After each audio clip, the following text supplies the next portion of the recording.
ഷാനവാസും അനീഷും ജയിലിൽ കിടക്കുകയാണ്. ബിന്നി ക്യാപ്റ്റൻ ആണല്ലോ. അപ്പോൾ അവർക്ക് ബിഗ് ബോസ് അരിയാട്ടാനുള്ള പണി കൊടുക്കുന്നു. അപ്പോൾ ഷാനവാസ് അടുത്തിരിക്കുന്നു. അനീഷ് മാത്രം ഇരുന്ന് അരിയാട്ടുന്നു. അപ്പോൾ ബിന്നി പോയിട്ട് പറയുന്നു, ഇത് ശരിയല്ല, രണ്ടുപേരും കൂടെ ചെയ്യാനുള്ള ടാസ്ക് ആണ്, ഒരാൾ മാത്രം ചെയ്യുന്നത് ശരിയല്ല എന്നിങ്ങനെ പറഞ്ഞപ്പോൾ അവിടെ ഷാനവാസ് കുറേയൊക്കെ ബിന്നിയെ പറഞ്ഞു, പൊടി പൊടി പൊടി പൊടി എന്നൊക്കെ പറഞ്ഞിട്ട് ഒന്ന് ഒന്ന് അത്യാവശ്യം നല്ലപോലെ തന്നെ ഇറിറ്റേറ്റ് ചെയ്യുന്നു. പിന്നീട് കുറച്ച് കഴിഞ്ഞപ്പോൾ ഷാനവാസും അനീഷും കൂടെ വിളിച്ചു പറഞ്ഞു അവർക്ക് പുറത്തിറങ്ങണം, ടോയ്ലറ്റിൽ പോകണമെന്ന് വിളിച്ചു പറഞ്ഞു. ഇപ്പൊ മനസ്സിലായ ക്യാപ്റ്റന്റെ പവർ എന്താണെന്ന് ചോദിച്ചുകൊണ്ട് ബിന്നി വന്നു. നേരത്തെ നിങ്ങൾ എന്നെ എന്തൊക്കെയാണ് പറഞ്ഞത്? നിങ്ങൾ എന്തെല്ലാം എന്നെ പറഞ്ഞു. നിങ്ങൾ ആദ്യം ക്യാപ്റ്റൻ സൂപ്പർ ആണെന്ന് പറ, എന്നാ ഞാൻ തുറന്നു തരാമെന്നൊക്കെ ബിന്നി പറയുന്നു. സംഗതി തമാശയ്ക്കാണ് പറഞ്ഞത്, പക്ഷേ വേണ്ടായിരുന്നു. പക്ഷെ നേരത്തെ ബിന്നി വന്നു നിന്നപ്പോൾ ഈ പറഞ്ഞ കാര്യങ്ങളിൽ ബിന്നിക്ക് ഒരു ഇഷ്ടക്കേടുകൊണ്ടാണ് അതാ പറയുന്നത്. അപ്പോൾ ഷാനവാസ് എന്ത് ചെയ്യുന്നു, വീണ്ടും പ്രൊവോക്ക് ആവുന്നു. വീണ്ടും ബോഡി ബോഡി എന്നൊക്കെ വിളിക്കുന്നു. അതിനിടയിൽ കയ്യിലുണ്ടായിരുന്ന മാവ് ബിന്നിയുടെ ദേഹത്തേക്ക് കുടയുന്നു. ഷാനവാസ് കുടഞ്ഞത് തന്നെയാണ്, അല്ലാതെ അറിയാതെ വീണുപോയതല്ല, ഒരിക്കലല്ല, 2 വട്ടം.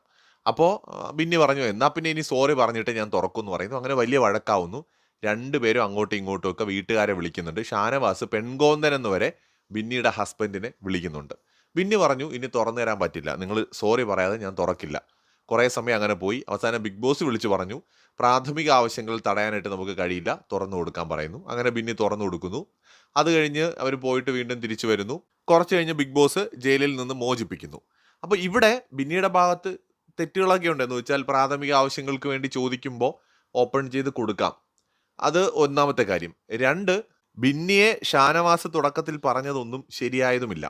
പക്ഷെ ഇതിൽ ഏറ്റവും പ്രധാനപ്പെട്ട കാര്യം എന്താണെന്ന് വെച്ച് കഴിഞ്ഞാൽ, ഒരു ഹീറോ ലെവലിൽ നിൽക്കുന്ന ഒരു മനുഷ്യൻ്റെ അധപ്പതനമാണ് ഞാൻ ഷാനവാസിൽ കാണുന്നത്. വളരെ വിഷമമുണ്ട്. കാരണം ഇത്രയും ഒരു ഒരു ഒരു ഭയങ്കര ഒരു ഹീറോയിക് ലുക്കിൽ നിന്ന, ഒരു സ്ട്രോങ് ആയിട്ട് നിന്ന, ഒരു ബോൾഡായിട്ട് നിന്ന ഒരു പ്ലെയർ, ഭയങ്കര സൂപ്പറായിട്ട് കളിച്ചുകൊണ്ടിരുന്ന ഒരാളാണ് ഷാനവാസ്. ആ ഒരു മനുഷ്യന് എങ്ങനെയാണ് ഇത്രയും താഴേക്ക് എത്താൻ പറ്റിയെന്നുള്ളതാണ് ഞാൻ ആശ്ചര്യപ്പെടുന്നത്. കാരണം ഷാനവാസ് എന്തൊക്കെയാണ് അവിടെ കിടന്ന് കാണിച്ചത്. ഇപ്പോൾ ഒരു ആക്ഷൻസ്, ഡാൻസ്, കോമാളിത്തരം, അങ്ങനെ പറയാനാണ് എനിക്കിഷ്ടം. ഒരു സൂപ്പർ ഹീറോ ആയിട്ട് നിൽക്കുന്ന ഒരു ഒരു ക്യാരക്ടർ ഒരു സിനിമയിൽ പെട്ടെന്നൊരു കോമാളിയായിട്ട് മാറിയാൽ എങ്ങനെ ഉണ്ടാവും? നമുക്കത് ഡൈജസ്റ്റ് ആവത്തില്ല അല്ലേ? അങ്ങനെയായിരുന്നു ഈ ഒരു ദിവസത്തെ ഇന്നത്തെ ബിന്നിയുടെ അടുത്തും ലക്ഷ്മിയുടെ അടുത്തുമൊക്കെയുള്ള ഷാനവാസിൻ്റെ പ്രകടനം. എടി പോടി, മറ്റവളെ മറിച്ചവളെ എന്ന് വേണ്ട സകല രീതിയിലും മോശം എന്ന് പറഞ്ഞു കഴിഞ്ഞാൽ വളരെ മോശമായിട്ടാണ് ഇന്ന് ഷാനവാസ് ഇന്ന് ആ ഒരു വിഷയത്തിൽ അവിടെ പ്രതികരിച്ചത്.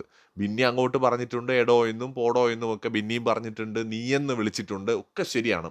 പക്ഷേ ബിന്നി ചെയ്തതിൻ്റെ ഒരു ഒരു 10 ഇരട്ടി മോശമായിട്ടാണ് ഷാനവാസ് പെരുമാറിയത്. ഷാനവാസ് ഇത്രയും തരം താഴ്ന്ന ലെവൽ